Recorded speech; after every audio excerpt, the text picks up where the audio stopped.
నమస్తే అండి. సో, ఇప్పుడు వార్ గట్టా స్టార్ట్ అయిపోయింది గదా! సో, మన మార్కెట్‌లో అయితే నెగెటివ్ ఇంపాక్ట్ అయితే ఉంటది గ్యారంటీ. రేపు మండే. సో, ఎంతవరకు ఉంటది?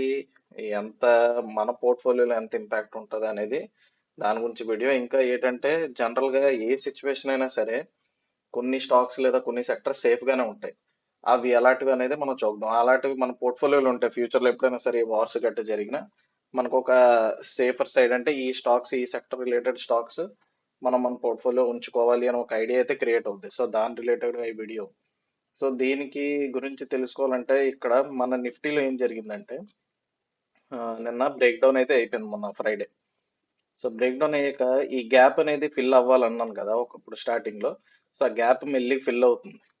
కానీ ఇప్పుడు బాగా హెవీ నెగటివ్ సెంటిమెంట్ ఉండడం వల్ల ఎంతవరకు ఫాలో అవుద్దంటే మనం రీసెంట్ గా రష్యా ఉక్రెయిన్ వార్ ఉంది కదా దాంట్లో అప్పుడు ఏం జరిగిందో చూద్దాం. సో 2022కి వెళ్ళిపోదాం. ఫిబ్రవరి 24th.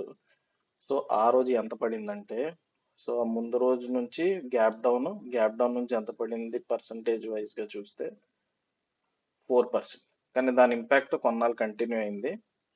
టోటల్ గా 8%. సో ఇప్పుడు 8% ఉంటుందో దానికన్నా ఎక్కువ ఉంటుందంటే నేను అనుకోవడం అయితే కొంచెం ఎక్కువ ఉండొచ్చు అనిపిస్తుంది.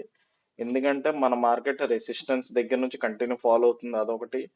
ఆ, రష్యా యుక్రెయిన్ లాగా సెంటిమెంట్ ఇప్పుడు ఏంటంటే రష్యా మీద అప్పుడు గ్లోబల్లీ అంత డిపెండెన్సీ తక్కువ, ఎందుకంటే వాళ్ళ ఆయిల్ మీద ఆల్రెడీ శాంక్షన్స్ ఉన్నాయి.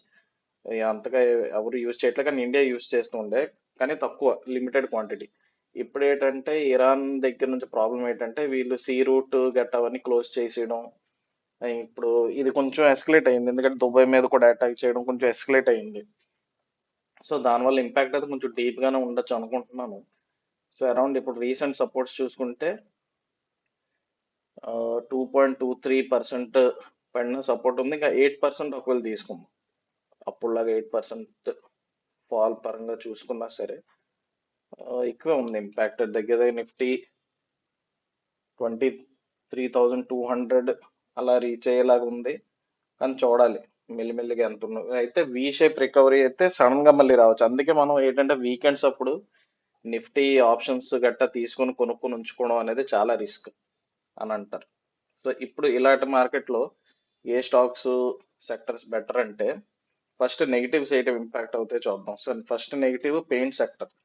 సో ఆల్రెడీ మనకి ఏషియన్ పెయింట్స్ ఇవన్నీ ఉన్నాయి కదా, వీళ్ళు ఆయిల్ మీద ఎక్కువ డిపెండెన్సీ ఉంటుంది. So Asian paints, Berger paints, ఇంకా కెమికల్ స్టాక్స్, ఇవన్నీ చాలా హెవీ హెవీ ఇంపాక్ట్ ఉంటాయి వీటి మీద. ఇవి అప్పుడు ఇంపాక్ట్ అయ్యి ఇప్పుడు కూడా ఇంపాక్ట్ అయ్యి రికవరీ కూడా జరగలే. సో ఈ స్టాక్స్ తో మనం కొంతకాలం దూరంగా ఉండడమే మంచిది. సో పెయింట్స్, కెమికల్ సెక్టర్ మీద ఇంపాక్ట్ ఉంటుంది ఇప్పుడు. దీని తర్వాత ఏవియేషన్, మనకి ఇండిగో ఎయిర్లైన్స్, స్పైస్ జెట్ ఇవి ఉన్నాయి కదా, సో వాటి మీద కూడా ఇంపాక్ట్ ఉంటుంది. ఫుల్ ఫుల్ డౌన్ ఇది. సో అసలు మనకు కొనే ఆపర్చునిటీ లేదు, మనం దీన్ని ఫాలో అవ్వము కూడా.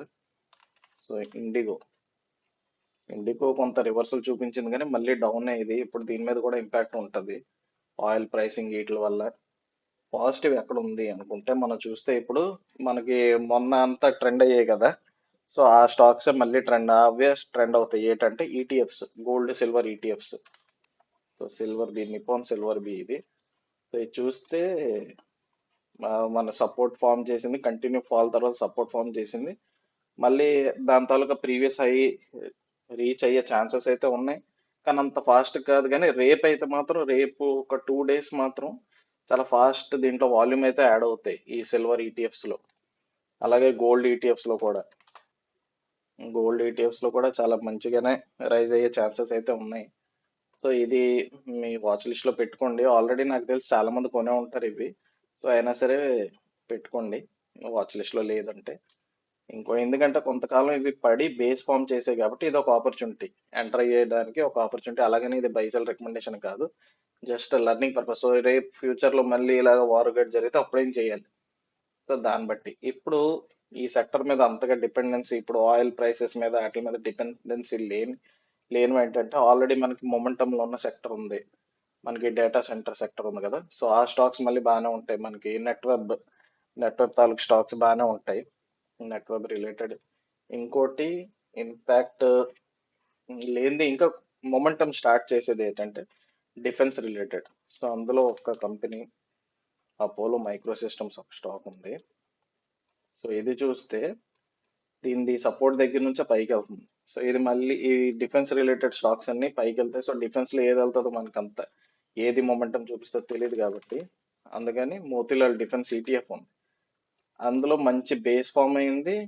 ఒక కర్వ్ అనేది తెలుస్తుంది, ఒక కర్వ్ అనేది ఫామ్ అవుతుంది. సో దీంట్లో కూడా వాల్యూమ్స్ పిక్ అయ్యే ఛాన్స్ ఉంది.